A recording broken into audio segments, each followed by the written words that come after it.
Hello traders, so today we are analyzing Nifty 50 chart on 15-minute time frame on 14th of January।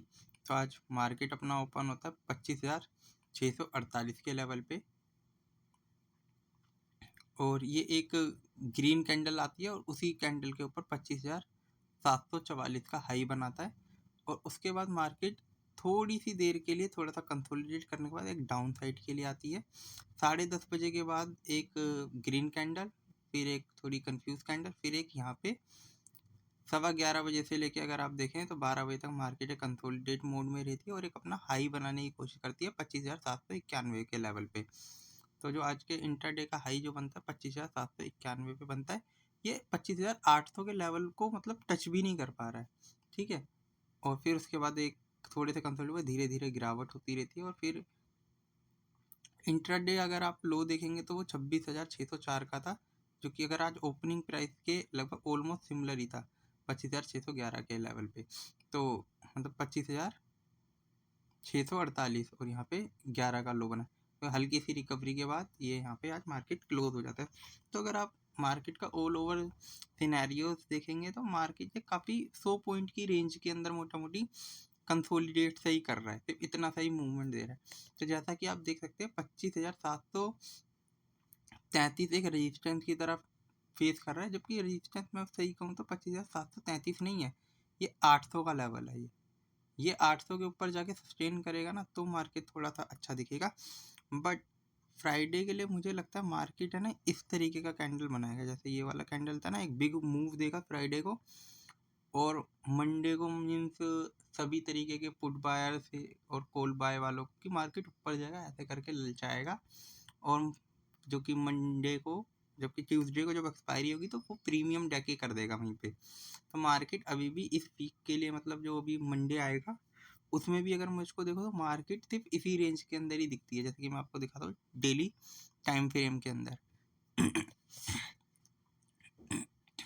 तो जैसे market है ना अपने यहाँ पे देखिए आप, एक नीचे सपोर्ट ले रखा है यहाँ 25,400 500 के लेवल पे और एक ये 25,773, इसको क्रॉस कर गया ना ये, जब तक ये वाला लेवल के अंदर नहीं टच कर पाता है, जैसे ये देखिए ये अपने ट्रेंड लाइन के सपोर्ट से बाहर आ गया, तो ये इस चैलेंज के अंदर एंटर करेगा थोड़े दिन के अंदर, ठीक है यहाँ पे। और जैसे ही एंटर करेगा फिर एक बुलिशनेस आनी चाहिए मार्केट के अंदर, एक तेजी आपको देखने को मिलेगी और मार्केट के अंदर अब यहाँ से तेजी एक्सपेक्टेड है ज़्यादातर, किसी भी तरीके की डाउन साइड नहीं है। और बजट को लेके अगर देखा जाए तो हाँ, बजट के अंदर जो उम्मीदें हैं पैसा अगर अच्छा रहा तो ये पूरी तेजी आएगी। और मैं आपको एक लेवल बता रहा था 26,700 के, वो भी आने को मिल सकते हैं।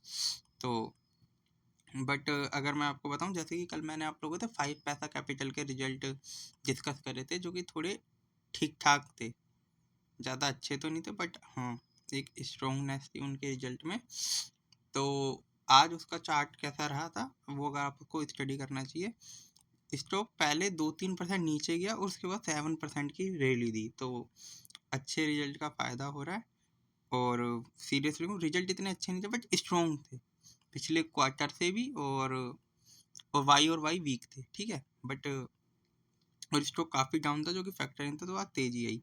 अगर मैं आपको आज के लिए बताऊं तो आज के अंदर अगर आप यूनियन बैंक ऑफ इंडिया का ये यहाँ पे अगर देखें, यूनियन बैंक ऑफ इंडिया, मैं आपके लिए इसको रोटेट मोड पे स्टार्ट करता हूँ, ठीक है।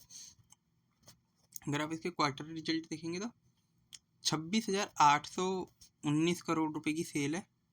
इस ट्रेंड को क्लियर करता हूँ पहले, ठीक है। 26,819 करोड़ रुपए के रेवेन्यू है और जबकि पिछले क्वार्टर से भी अप है और वाई भी अप है, ठीक है। तो क्यू और क्यू भी रेवेन्यू अप है और वाई भी अप है। अब चलते हैं इनकी अदर इनकम है, जैसे कि मैं आपको काफ़ी टाइम से बोल रहा हूँ, जो बैंकिंग की जो मेन इनकम है ना, अब लोन दे के इंटरेस्ट कमा के ज़्यादा नहीं है, वहाँ मार्जिन थोड़े कम है, बट हाँ जो अदर इनकम था, जो उनकी प्रोसेसिंग फीस है, चार्जेस हैं, उससे ज़्यादा होती है। तो अगर आप यहाँ देखेंगे तो इनका प्रॉफिट बिफोर टैक्स 6638 करोड़ का है जबकि वो काफ़ी अच्छा ग्रो किया गया है। और नेट प्रॉफिट 5,073 करोड़ है, जबकि पिछले क्वार्टर और पिछले ईयर से काफ़ी अच्छा खासा अप है। और जो अगला जिस स्टॉक मैं आप लोगों से डिस्कस करना चाहता हूँ ना, वो है इन्फोसिस के रिजल्ट।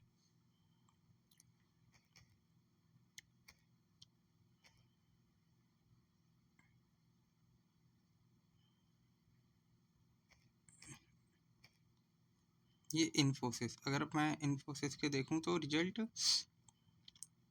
इन्होंने देखिए इनकी हाईएस्ट एवर रेवेन्यू अनाउंस किया है इन्होंने 45,479 करोड़ का। और अगर मैं आपको इनका जो मैं बताऊं ना, इस बार है ना, जितनी भी मैंने आईटी कंपनी के रिजल्ट देखे थे ना, जैसे आप टीसीएस के भी देख लेना और टाटा एलेक्सी के भी, इसकी अदर इनकम के अंदर सब में नेगेटिविटी शो करी है। पता नहीं ये क्या रीज़न है इनका, वो जो कि देखने की बात है। टीसीएस ने तो 3,391 करोड़ की शो करी थी।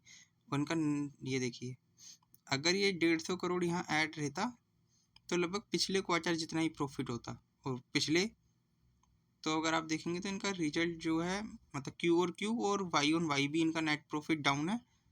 और यहाँ पे भी वही देखने को मिलता है, नेट प्रॉफिट और प्रॉफिट बिफोर टैक्स। तो जो इन्फोसिस के रिजल्ट हैं अगर मैं आपको बताऊं,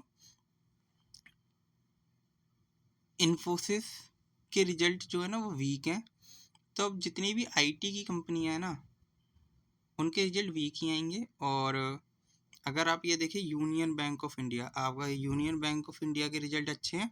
और इसी तरीके से बैंक ऑफ महाराष्ट्र के भी रिजल्ट अच्छे थे, जो कि मैंने शायद कल आपसे डिस्कस भी करे होंगे। तो thank you for watching me. मेरे चैनल को लाइक करें, सब्सक्राइब करें। और as a disclaimer, not a buying और selling recommendation. I am not a SEBI registered analysis, so do your own research for investing purpose. तो जो भी प्रॉफिट है वो आपका है और लॉस भी आपका है, ठीक है। Thank you for watching me. मेरे चैनल को लाइक करें, सब्सक्राइब करें। सनम ट्रेडिंग, बाय।